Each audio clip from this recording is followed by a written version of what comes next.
My name is Heather Price, and I'm a walker between worlds. I do many things, and the things that are most important to me at the moment are being grandmother of 4 beautiful grandchildren, and I'm still mother of 3 grown sons now. But the most important thing that I do in my everyday life is listen to people, listen to what they have to tell me as a counsellor and as a mentor and as a shamanic healing practitioner and trainer. I get to hear stories that you may not hear every day, and a lot of them involve the voices that people have in their head, the ones that tell them to do things that they wish they didn't do afterwards, the ones that help to sustain them through daily practices, and the ones that take them in a different direction. And I have learned to teach people how to be prepared for that voice, because I haven't always been prepared for that voice. I remember when the voice came to me very strongly, that voice that told me to be alert, when I was standing over the bed, the hospital bed of my 3rd son, who was 15 at the time, and talking to his surgeon, a brain surgeon. He was about to have a second operation to remove a tumour that was very tricky, and it had wrapped itself around a vein and an artery in my son's brain. And it was life-threatening surgery, but it was the only chance he had to live. And the surgeon told me that I needed to say goodbye. We needed to say goodbye to each other, because he probably wouldn't recognise me when he woke up. But I heard a voice in the back of my head, in my heart, that said, there is another way. And I needed to speak up and say something to the surgeon. It was really, really important that I did that I found the courage to bring that voice out and speak up. And so I said to the doctor in that moment, as he was preparing to take my son to surgery, is there any other way than what you've prepared to do today? Will your intuition guide you? Is there a possibility that you won't cut that vein or that artery, that I will actually be able to have conversations with my son when he comes out of surgery? And he said, no, there is no other way. You need to prepare yourself for the worst. And both of you, I don't actually follow my intuition. I have a plan.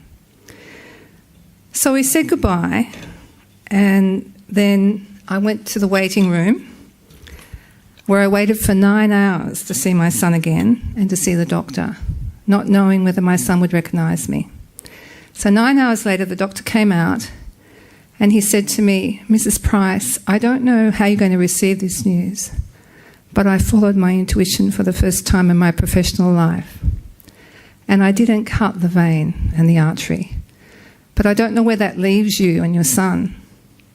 I don't know what you're going to do, because I can't help you anymore. There's nothing more I can do, and he can't have more surgery, at least not right now. There were 2 voices in my head in that moment. One was really, really angry. It was the loudest voice. What was I going to do now? He couldn't help my son. I was the only one that could do that, and it was too big for me. But there was another voice that reminded me that I wasn't the only one. And that voice said, there is another way. And that is the voice that I have learned to listen to.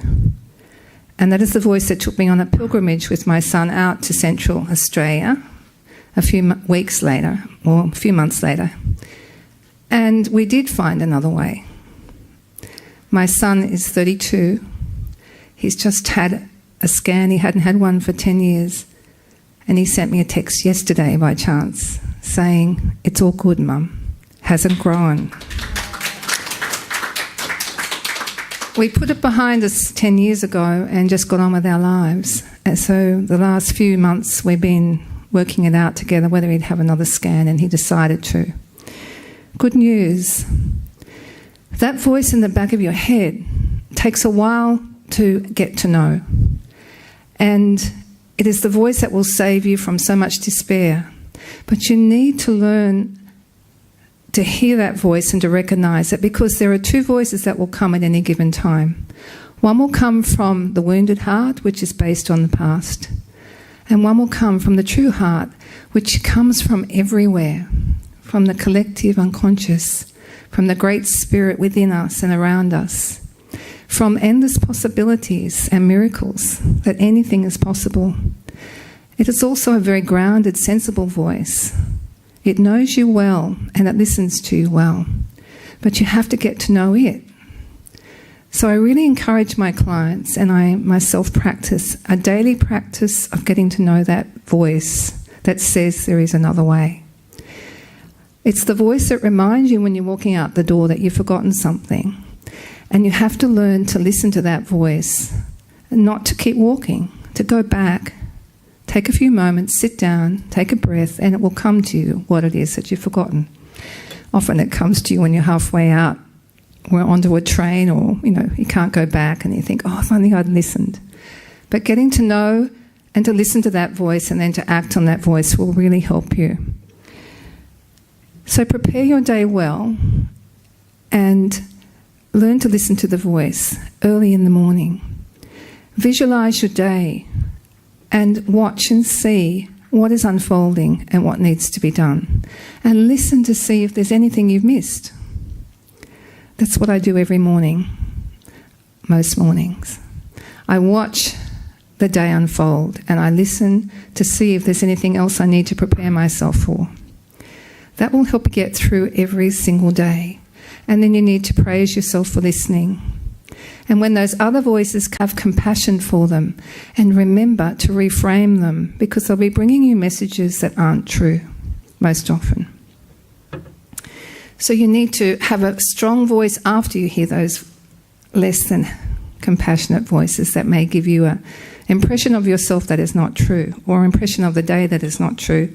And to temper that voice with a loving, kind reminder that there is another way, that anything is possible when you listen well and you love yourself well. So I encourage you that whenever you feel stuck and frustrated and a little bit frightened and things have suddenly happened to you that you weren't expecting, just to stop and take a breath, visualise, be clear in your intention of what you want, and then listen for that voice that will show you the way. Thank you.